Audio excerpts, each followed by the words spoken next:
Picture this. Your mouth feels like it's on fire.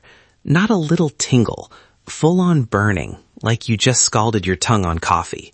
Every single day. So you go to the dentist. They look around.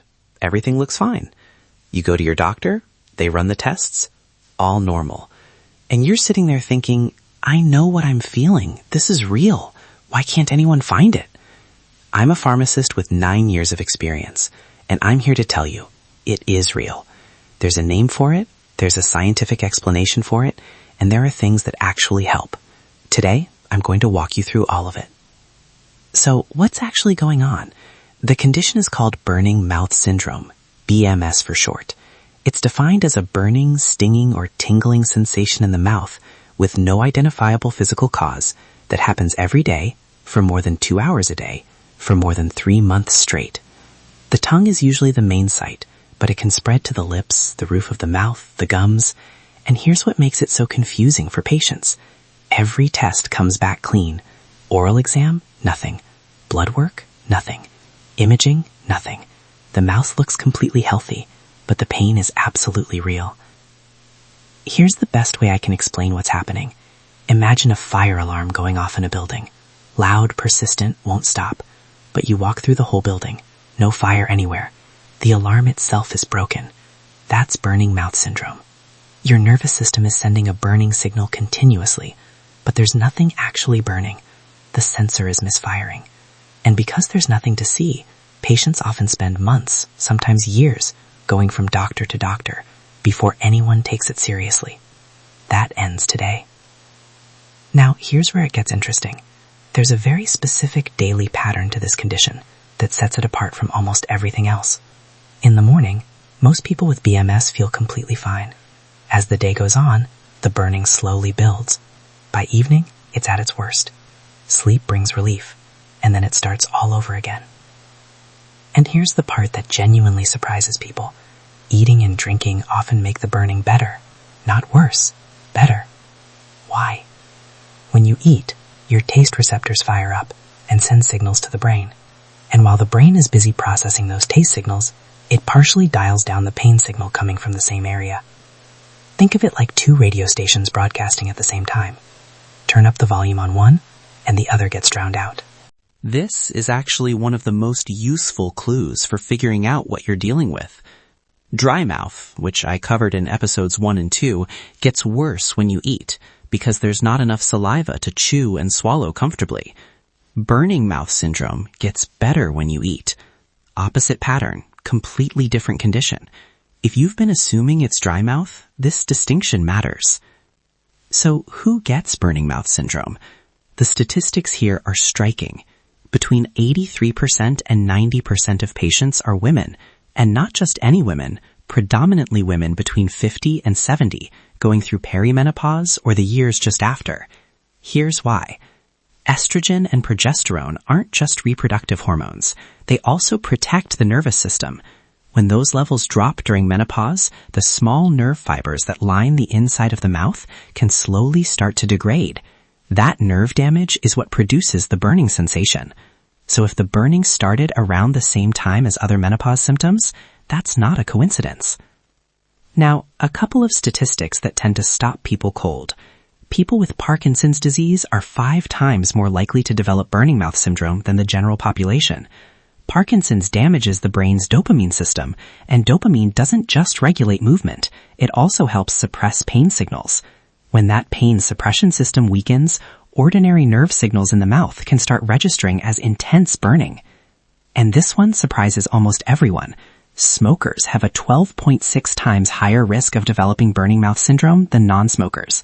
Not 12% higher, 12.6 times. If you smoke and you're experiencing this, that number is worth taking seriously.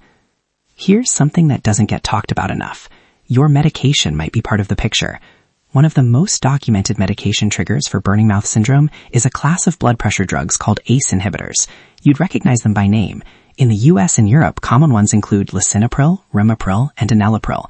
Easy way to remember, if your blood pressure medication name ends in pril, it's likely in this category. Here's how they can cause this. ACE inhibitors work by blocking a specific enzyme to lower blood pressure. As a side effect, they can increase certain inflammatory chemicals in saliva, which over time can irritate the nerve tissue in the mouth and produce a burning sensation that looks almost identical to primary BMS. If your burning symptoms started around the same time as a new blood pressure medication, bring your medication list to a pharmacist and ask, could this medication be contributing to oral burning? Other medications linked to this include certain HIV antiretrovirals, levodopa used for Parkinson's, and the anticonvulsant topiramate. Now, for the statistic that should really motivate action, burning mouth syndrome has a spontaneous remission rate of just 3 to 4% after 5 to 6 years without treatment. That means 96 out of 100 people who leave this unaddressed stay the same or deteriorate. This is not a wait-and-see situation. What happens when it goes on for years? The physical discomfort is relentless, burning every evening, food tasting metallic or bitter, difficulty sleeping, and the research shows that more than half of BMS patients develop anxiety or depression alongside the physical symptoms. Whether the pain causes the mood changes or the mood changes amplify the pain is still being studied, but the relationship is well established. This compounds, and it compounds quickly. So what actually helps? I'll be straight with you. There's no cure, nothing that makes it disappear completely, but there are interventions that significantly reduce symptoms. And the most effective one is going to surprise you. The single most effective treatment in the research is not a medication. It's cognitive behavioral therapy, CBT. Weekly sessions, roughly an hour each, over 12 to 15 weeks. In the study, CBT produced the strongest reduction in pain scores, and the effect held up 6 months after treatment ended. It outperformed every drug that was tested. Why does a psychological therapy work for a physical pain condition? Go back to the fire alarm. The problem isn't in the mouth. There's nothing wrong with the mouth. The problem is in the alarm system, how the brain is processing and amplifying those signals. CBT doesn't treat the mouth. It retrains how the brain responds to those pain signals. You're not putting out a fire. You're fixing a broken alarm. Now, here's the one that genuinely makes people do a double take. Research has found that rinsing with capsaicin, the compound that makes chili peppers hot, can reduce burning mouth pain. Your mouth burns, and the treatment involves something that burns your mouth. I understand how that sounds. Important note before I explain. This is not something to try at home. This is medically controlled research using precisely formulated concentrations. Trying this yourself with hot sauce or chili powder could seriously damage your oral tissues. I'm sharing this because the science behind it is genuinely fascinating, not as a DIY recommendation. Here's why it works. Your tongue has receptors called TRV1, heat sensors. They detect actual temperature and the chemical heat from spicy food. In BMS patients, these receptors are stuck in the on position. That's why the mouth feels like it's burning even when nothing hot is present. When capsaicin is applied in controlled repeated doses, those overactivated receptors gradually desensitize. They stop firing as strongly. The alarm gets reset. Studies found that 76% of patients had significant pain reduction after 8 weeks of this treatment. Topical clonazepam is another well-studied option. Rather than swallowing it, patients dissolve the tablet in the mouth for 3 minutes and then spit it out. This delivers the drug directly to the nerve tissue in the mouth without the systemic drowsiness that comes with swallowing it. 70% of patients showed improvement after 6 months. Alpha-lipoic acid, ALA, has been the most studied supplement in BMS research. It's a naturally occurring antioxidant found in broccoli, tomatoes, and spinach with nerve protective properties. Results across studies are mixed. Some show clear benefit, others don't. But the side effect profile is mild, and it may be worth a conversation with your doctor.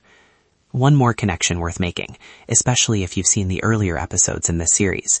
BMS patients tend to have higher rates of oral candida overgrowth than the general population.